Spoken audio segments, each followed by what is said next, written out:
2024 के लोकसभा चुनाव से पहले यूपी की 10 राज्यसभा सीटों पर मतदान होना है, जिसको लेकर समाजवादी पार्टी के द्वारा 3 प्रत्याशियों की घोषणा की है। वहीं भारतीय जनता पार्टी के द्वारा 7 प्रत्याशियों की घोषणा कर दी गई है। मेरे साथ इस मुद्दे को लेकर बात करने के लिए मुरादाबाद के लोग हैं। इनसे जानेंगे समाजवादी पार्टी के राष्ट्रीय अध्यक्ष अखिलेश यादव के द्वारा 3 प्रत्याशियों की लिस्ट जारी की गई है। क्या सोचता है मुरादाबाद का मुसलमान इसको लेकर?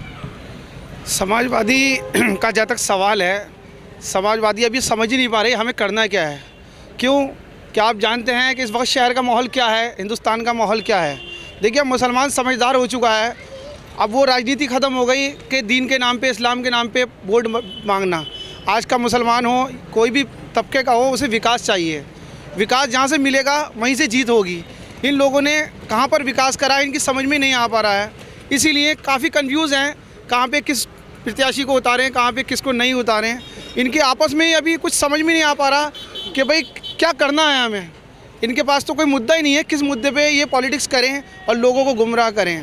मुसलमानों के वोट पर लगातार अखिलेश यादव अपना हक जताते हैं। 3 प्रत्याशी राज्यसभा के लिए उन्होंने भेजे हैं, उसमें कोई भी मुसलमान नहीं है। इसको लेकर क्या कुछ सोचते हैं आप? ये तो मुसलमान अब समझ चुका है कि हमारा सिर्फ इस्तेमाल होता है, विकास नहीं होता है। इसमें हमें बोलने की कोई ज़रूरत ही नहीं है। ये तो आप भी जानते हैं, आपसे हमसे बेहतर तो आप जानते हैं कि मुसलमान को नहीं भेज पा रहा है। क्यों? कि उन्हें वोट बैंक हासिल करना है, किस तरीके से करना है उनकी समझ में अभी आ नहीं पा रहा है। और मुसलमानों का तो हमेशा ही इस्तेमाल हुआ है, इसके अलावा कहीं पे भी कोई विकास नहीं हुआ है।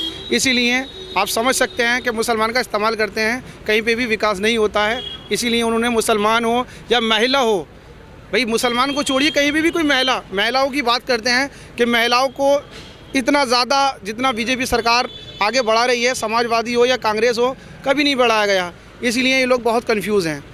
जी, सपा ने 3 राज्यसभा के अपने प्रत्याशी के नाम की घोषणा की है। क्या कुछ सोचते हैं? देखिए, समाजवादी पार्टी लगातार वादे करती हुई आती है कि मुसलमानों की हमदर्द बताती है। आपने खुद ही देख सकते हैं कि 3 लोग राज्यसभा में भेजे हैं और तीनों हिंदू भेजे हैं। क्या समाजवादी पार्टी किसी मुसलमान को नहीं भेज सकती थी राज्यसभा? तो समाजवादी खुद ही दिख रहा है कि समाजवादी पार्टी किसी की भी नहीं है। और चुनाव हलफनामों में बड़े बड़े वादे करती थी समाजवादी पार्टी और मुसलमानों की हमदर्द की बात करती है। तो ये तो खुद ही जनता देख रही है कि समाजवादी पार्टी कितनी हमदर्द है मुसलमानों की। या समाजवादी पार्टी किसी मुसलमान को नहीं भेज सकती थी राज्यसभा? एक मुसलमान नहीं भेज सकती थी या एक महिला को नहीं भेज सकती थी? ये भी बड़ा सवाल है मुसलमानों के लिए। अब मुसलमान अब भी नहीं समझे तो फिर कुछ नहीं समझे। जी, लोकसभा चुनाव नज़दीक हैं, उससे पहले राज्यसभा के लिए समाजवादी पार्टी ने 3 प्रत्याशियों की घोषणा की है। क्या कुछ सोचते हैं आप? देखिए, समाजवादी पार्टी का क्या सीन है, वो अपना उल्लू सीधा करती है और कुछ नहीं। वो मुसलमानों को एक मुद्दा बना लेती है वोट लेने के लिए, लेकिन वो वोट इलेक्शन जीतने के बाद उसका कुछ मुसलमानों से लेना देना नहीं होता। तो यही है कि बस ये एक उल्लू सीधा करने वाली बात है और कुछ नहीं। मुसलमानों के लिए कोई हमराई नहीं है इसके लिए। जी, लोकसभा चुनाव भी हैं, उससे पहले राज्यसभा में समाजवादी पार्टी के द्वारा 3 प्रत्याशियों को उतारा गया है। क्या कुछ कहना है?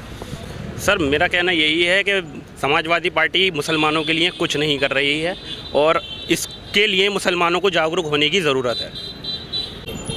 लोकसभा चुनाव से पहले समाजवादी पार्टी के द्वारा राज्यसभा के लिए 3 प्रत्याशियों की घोषणा की है। उसको लेकर मुरादाबाद के मुसलमानों से बात की गई है, जिनके द्वारा अपनी अपनी बात कही गई है। शारिक सिद्दीकी, TV9 मुरादाबाद।